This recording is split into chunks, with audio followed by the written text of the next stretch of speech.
साथियों, आप लोग का स्वागत है आपके अपने YouTube channel Laxman study centre में।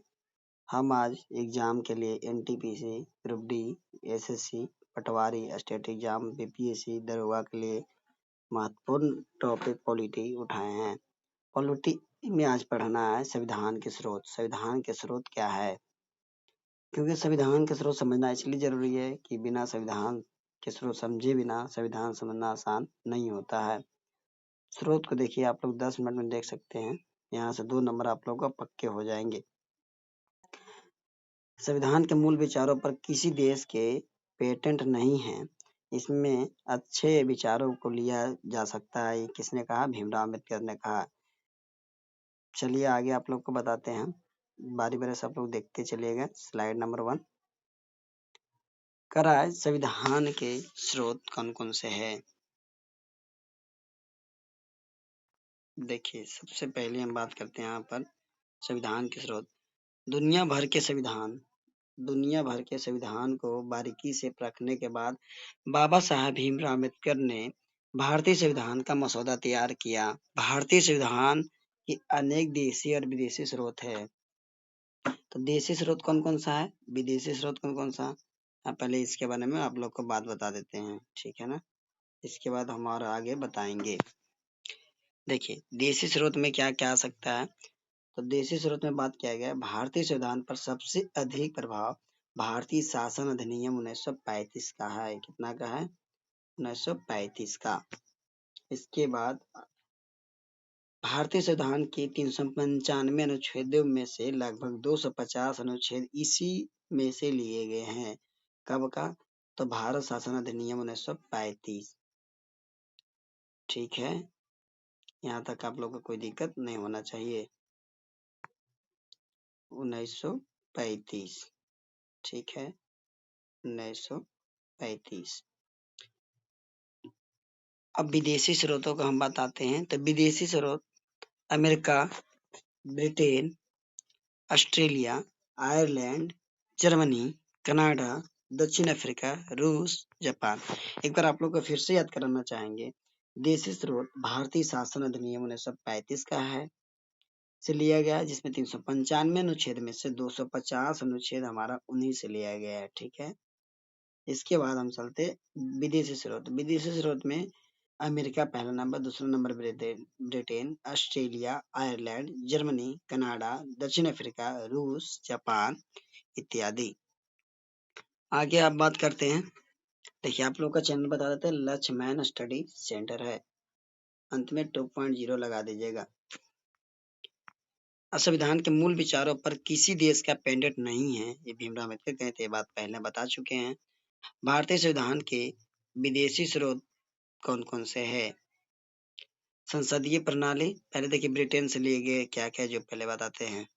ब्रिटेन से लिए गए हैं संसदीय प्रणाली, एकल नागरिकता। संसदीय प्रणाली और एकल नागरिकता। इसका ट्रिक कहिए तो ट्रिक भी बता सकते हैं। ब्रिटेन गया, वहां से क्या लाया? संसद देखा। कैसा संसद? तो एक संसद देखा। ब्रिटेन गया तो कैसा संसद देखा? एकल संसद, यानी संसदीय प्रणाली और नागरिकता। याद हो गया होगा। आगे चलते हैं। भारतीय संविधान के विदेशी स्रोत ब्रिटेन तो हो गया। इसके बाद जस्ट हम अगर जो आगे चले, देखिए भारतीय संविधान के विदेशी स्रोत में संयुक्त राज्य अमेरिका से देखिए क्या लिया गया है। ठीक है, तो मौलिक अधिकार लिया गया है पहला। क्या? मौलिक अधिकार। दूसरा देखिए निर्वाचित राष्ट्रपति है। तीसरा उपराष्ट्रपति। चौथा न्यायालय की व्यवस्था। इसके आगे जो कहेगा तो बता सकते हैं इस तरह से। मौलिक, अमेरिका गया, वहां देखा कि एक मौला साहब निर्वाचन करा रहे, किसका? तो राष्ट्रपति का। राष्ट्रपति के कराते कराते उनको लगा ये उपराष्ट्रपति का भी तो कराना चाहिए। उसके बाद उन्होंने जब दोनों को इलेक्शन करवा दिया तो बोला कि न्यायालय होना चाहिए, ताकि कहाँ कौन अपना केस उस दर्ज करेगा। यानी राष्ट्रपति, उपराष्ट्रपति का निर्वाचन और न्यायालय की व्यवस्था, ये संयुक्त राज्य अमेरिका से लिया गया है। अब बात करते हैं आयरलैंड से। तो आयरलैंड से बहुत इंपॉर्टेंट चीज लिया गया, राज्य की नीति निर्देशक तत्व, जो अनुच्छेद भाग कितना? भाग 4 में है। भाग 4 में है। ठीक है, 36 से लेके 51 तक। ठीक है, अनुच्छेद हो गया। आयरलैंड से लिया गया। राज्यसभा में राष्ट्रपति द्वारा सदस्यों का नामांकन और राज्य के नीति निर्देशक तत्व, यानी राज्य की बात करेगा तो आयरलैंड से लिया गया है। ठीक है, इसका देखो ट्रिक बताते हैं। आया, एक राज्य में आया राज्यसभा बन के, एक राज्य में आया, आया माने आयरलैंड, राज्य में आया, कैसे आया तो नीति बनाया, नीति बना के कैसा बना दिया, राज्यसभा के राष्ट्रपति द्वारा बन के आया था। अब भारतीय संविधान के विदेशी स्रोत की बात करते हैं। तो विदेशी स्रोत देखिए क्या क्या है। विदेशी स्रोत जर्मनी से लिया गया आपातकाल। क्या? आपातकाल कहाँ से? जर्मनी से। देखो, जान बचाना है, आपातकाल जब भी आता है तो लोग सबसे पहले क्या सोचते हैं कि अपना जान बचे, यानी जर्मनी हो गया। जापान से क्या लिया गया? विधि द्वारा स्थापित प्रक्रिया। देखें, जब प्रक्रिया होता है ना तो सभी लोग जाना चाहते हैं, तो जाए कहाँ? तो पान खाने के चलते ना प्रक्रिया हुआ कि किसके द्वारा, कौन सा विधि द्वारा पान खाया जा सके, तो यानी जापान से हो गया विधि द्वारा स्थापित प्रक्रिया। दक्षिण अफ्रीका से लिया गया संविधान संशोधन। क्या लिया गया? संविधान संशोधन। संविधान तो बन गया, अब बोला संशोधन करना है, तो बोला ऐसा करते हैं, अफ्रीका चलते हैं और अफ्रीका से जाके ना संविधान संशोधन के लिए ले लिया। तो दक्षिण अफ्रीका से लिया संविधान संशोधन। दक्षिण अफ्रीका से क्या लिया? संविधान संशोधन, याद करते चलिएगा। ऑस्ट्रेलिया से लिया समवर्ती सूची का विभाजन। ठीक है ना, ऑस्ट्रेलिया गया तो बोला सब जगह तो कुछ ना कुछ लिया, तो बोला आसाम क्यों रहते हैं, यहाँ भी सूची ले लो, तो बोला ऑस्ट्रेलिया कैसा सूची ले लेते हैं। समवर्ती सूची में कुछ विषय लिखे गए हुए हैं जिन पर राज्य और केंद्र दोनों ही कानून बना सकते हैं, जैसे स्वास्थ्य और शिक्षा। ये दो गो ऐसा जिस पर दोनों रहता है, राज्य भी और केंद्र भी, यानी कह सकते हैं संघ। एक तरह से ये दोनों का हाथ इसमें रहता है। कहाँ? स्वास्थ्य और शिक्षा में। यहाँ पर आप कोई भी राज्य में जाके कहीं भी पढ़ाई कर सकते हैं, आप कहीं भी इलाज करवा सकते हैं। ये जरूरी नहीं कि आप जहाँ के हैं वहीं राज्य में कराएं। ठीक है, इसके बाद देखिए अगला तो हो गया जर्मनी से आपातकाल, ऑस्ट्रेलिया से हो गया। इसके बाद देखिए, अब देखिए रूस से लिया गया मौलिक करताब। देखें, जो मौलिक सब जगह से कुछ ना कुछ लिया ना, तो एगो मौला साहब थे वो रूस गए। क्या हो गया? रूस गए, तो बोला कोई बात नहीं, यानी रूस से क्या हो गया? मौलिक कर्तव्य हो गया, वो काम करने के लिए रूस गए।